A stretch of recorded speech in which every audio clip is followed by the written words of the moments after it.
Fankalazana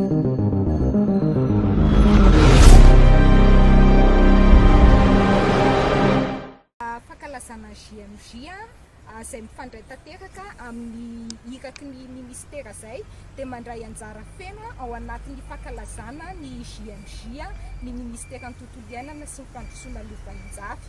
Ao anatin'izay zany ny tanora moa dia raha antsika malala dia tena vecteur anankiray ahafahana mampita hafatra, dia ao anatin'izay no isy zany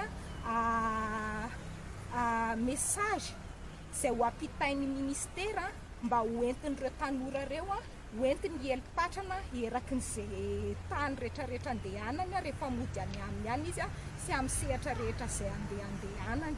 Ministeran'ny tontolo iainana zany dia ny page 2 GIZ no manohana ny hetsika GMJ zany eto Antsirabe, dia manohana ihany koa ny ministeran'ny tontolo iainana sy ny fandrosoana lova-njafy hanatanterahana ny fanentanana ara-tontolo iainana mandritra ny GMJ.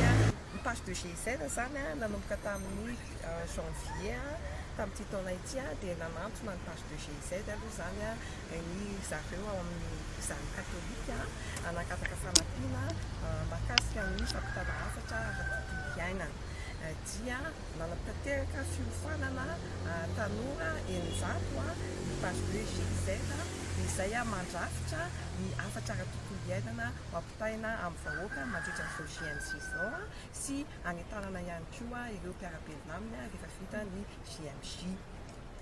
Ny zareo ihany koa dia mitondra ny ekipan'ny ministera sy ny ekipan'ny DRED ONC DRED Diana eto Antsirabe mba hanatrika ny GMJ 2022 eto Antsirabe. Ny page 2 GIZ moa zany programme ara-tontolo iainan'ny coopération allemande eo amban'ny fiain'ny ministeran'ny tontolo iainana sy fandrosoana lova-njafy.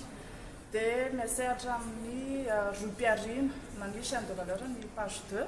Dia ao anatin'izay chaîne de valeur izay mbola maro ny tanora sy ny vehivavy tsy tafiditra amin'ny fikirakirana anazy.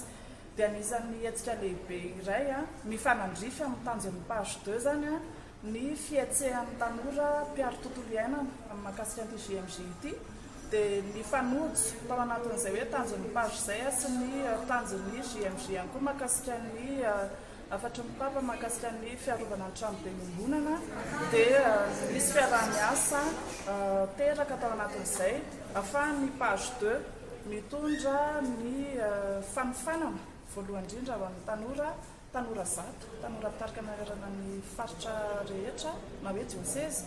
Dia ireo tanora zato ireo indray no manofana ny tanora namany eninjato zany misandry zareo amin'ny ankapobeny niofana mahakasika ny fanabeazana ara-tontolo iainana, niofana momba ny fomba hoentina manentana amin'ny mpiara-belona sy ny fampitana hafatra ara-tontolo iainana. Dia niofana ihany koa izy mahakasika ny fiovany toetrandro sy ny fiantraikan'izany mba ahafahany zareo zany manentana an'ireo tanora mitovy aminazy mandritra n'ity GMJ ity. Dia nanomboka tamin'izay fiofana izay izy. Dia ao anatin'izay zany ny anjara bekin'ny page nanomboka tany amin'ny fanofanana ny tohana rehetra natao ara-teknika sy fampitaovana vitsivitsy ihany koa na eo amin'ny sehatry ny serasera mandritra n'ity GMJ ity. Ho an'ny page GIZ manokana moa zany sady atao anatin'ny fankalazana ny faha-empolo taona ny coopération allemande ny page GIZ mandray anjaran'ity hetsika lehibe ity. Dia miezaka hatrany mametraka zavatra maharitra. Dia anisan'izay hoe tsy mijanona ato anatin'ny GMJ ilay satria tanjona lehibe anankiray ihany koa ny hoe fampitana ireo fitaovana efa nivolavolain'ny coopération allemande hatramin'izay mahakasika ny tontolo iainana sy fiarovana ny tontolo iainana sy fiovany toetrandro ho kirakiran'ny olona hafa ary anisan'izany ny tanora.